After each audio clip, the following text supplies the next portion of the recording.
Bonsoir à tous et bienvenue sur la chaîne L'Abreuvoir. Merci de me suivre. Vous, mes abonnés, vous avez dû constater qu'à un moment donné, je ne faisais plus de vidéos. Et vous m'avez manqué personnellement. Vous posez la question certainement, qu'est-ce qui se passe?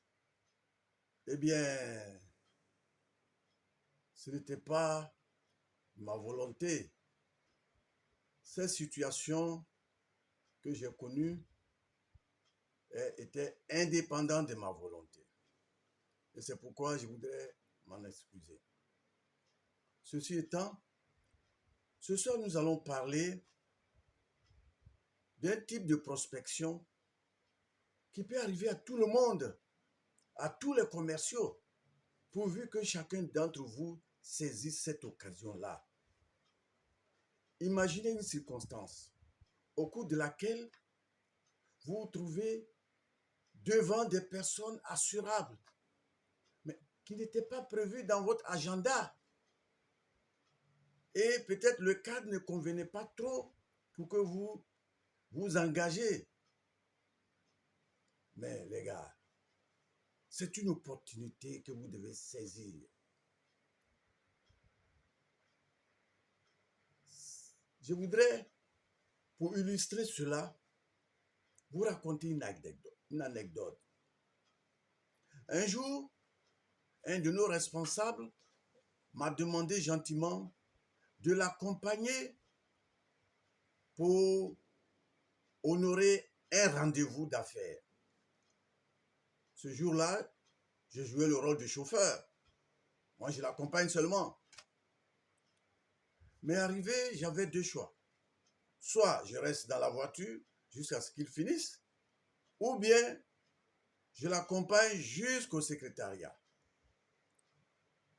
À ma place, vous aurez choisi quelle option? Au secrétariat, n'est-ce pas? Et c'est ce que j'ai fait. Mais en même temps, j'avais un défi à relever. Montrer à ce responsable-là que j'étais capable de vendre là où je n'ai pas semé. C'est-à-dire, je n'ai pas eu de rendez-vous préalable. Eh bien, quand nous sommes arrivés, les secrétaires l'ont introduit dans le bureau de son prospect. Moi, j'attendais. Je me posais la question. Si j'engage la conversation maintenant et que le rendez-vous a été court, ou bien l'entretien avec le monsieur a été court, ben, ce serait un travail inachevé. D'un autre côté, s'il reste pendant 30 minutes, 45 minutes, voire 1 heure de temps, et que moi je reste là passif à ne rien faire, j'aurais perdu mon temps pour rien. Alors, je vais engager une conversation, un entretien de vente. Mais il fallait que je trouve une approche inattaquable et très précise. Alors, j'ai engagé la conversation avec elle en disant, Madame, c'est bien, vous travaillez aujourd'hui et chaque fin du mois, la société vous paye votre salaire, ce qui vous permet de faire face à vos engagements. Mais quand sera-t-il d'ici 20 ans ou 30 ans, quand vous serez à la retraite? Parce que la retraite aussi, c'est une seconde vie. Mais calmez-vous, parce que l'État a prévu une assurance obligatoire grâce à la CNPS. Mais cette pension que vous allez percevoir chaque mois, pour certains, d'autres, c'est tous les 3 mois, mais prenons chaque mois, elle n'est pas suffisante pour vous permettre de passer une bonne retraite. C'est pourquoi même la CNPS conseille tous les travailleurs avoir une retraite complémentaire. Et cette retraite complémentaire, il n'y a que les compagnies d'assurance qui peuvent vous l'offrir. Et c'est pour cette raison, je me porte volontiers à vous aider aujourd'hui. Ah bon? Mais comment vous allez faire? Mais, madame, ça dépend de vous. Vous devez épargner pour vous-même chaque mois dans une structure où vous ne pouvez pas mettre la main là-dedans à tout bout de champ. C'est la compagnie d'assurance. Donc, vous allez décider, à partir de maintenant, de dégager un montant que vous pouvez supporter tous les mois, pendant tout le temps qui vous reste. Donc, vous allez rentabiliser le temps qui vous reste. Et cela, à la fin, l'assuré va vous remettre entièrement ce que vous avez cotisé, y compris les intérêts. Prenons un exemple. Quelqu'un qui cotise 50 000 francs, je ne dis pas que obligatoirement vous allez cotiser 50 000 francs, mais c'est un exemple. Vous pouvez faire moins ou peut-être plus, je n'en sais rien. 50 000 francs, en un an, ça fait 600 000. En 20 ans, ça fait 12 millions. Mais si vous ne faites pas, vous n'aurez pas aussi les 12 millions. Parce que vous aurez consommé cet argent-là. Imaginez, vous adhérez à ce que je suis en train de dire. Et qu'à la fin, vous avez effectivement cotisé les 12 millions. Si nous, compagnie d'assurance, on vous donne, ne serait-ce que ça seulement, on vous aura rendu service, parce qu'autrement, vous aurez consommé. N'est-ce pas, madame? Oui. Mais l'assureur que nous sommes, nous allons vous verser beaucoup plus que vous avez consommé et que vous avez cotisé. Mais ce n'est pas tout. 20 ans, c'est long. Beaucoup d'événements peuvent se passer. Le pire, c'est le décès. Si le décès survient avant même d'arriver au terme du contrat, peut-être 10 ans après,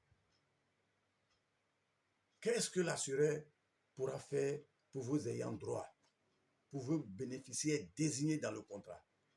Eh bien, l'assureur va verser le cumul des cotisations avec les intérêts sur la période de 10 ans, c'est-à-dire l'épargne constituée sur la période de 10 ans, plus le capital d'essai, ici qui équivaut à 6 millions, à verser à vos bénéficiaires. Ça peut être vos enfants, etc. N'est-ce pas là, alléchant? Elles ont acquis. Ainsi donc, j'ai proposé à chacune d'entre elles ce produit-là. Et les deux ont accepté de souscrire. J'ai rempli le bulletin d'adhésion. La première a signé. Et j'étais sur la deuxième quand le directeur est sorti. On était sur la phase des signatures. Donc la dame, elle a signé. Elle a donné son relevé d'identité bancaire. Et le directeur était obligé de m'attendre, ne serait-ce que 5 minutes au moins, le temps de terminer avec ces deux femmes-là. Il était d'abord surpris, agréablement. Et il va intervenir en disant à ces deux femmes-là, mesdames, vous venez de poser là un acte très important pour vous-même et pour les membres de votre famille. Désormais, M. Kwebi sera votre conseiller en assurance. Tous les actes que vous devez poser en assurance, que ce soit votre maison, que ce soit vos véhicules, vous allez vous adresser à lui. Et quand nous sommes descendus dans la voiture, il me dit, mais M. Kwebi, comment est-ce que vous avez pu réaliser ça? Vraiment, je tombe en admiration par votre capacité à réaliser ce genre d'affaires-là. Ben, je vais en parler à votre responsable. Parce que ce genre de situation, il faut en parler. Et quand nous sommes arrivés, il est monté voir mon responsable pour lui dire ce qui s'est passé. C'est pour vous dire quoi, chers commerciaux? On ne vend pas toujours forcément quand on a programmé d'aller rencontrer nos clients. Il y a des exceptions, il y a des cas de figure où nous pouvons exploiter, que nous devons exploiter.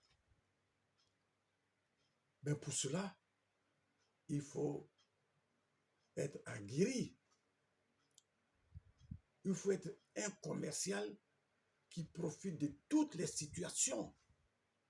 Cela demande une préparation.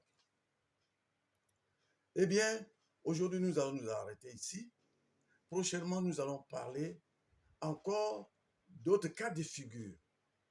Mais je vais vous demander de liker, de partager, car cette chaîne va vous aider à vous surpasser ou bien à trouver d'autres techniques que vous n'exploitez pas souvent.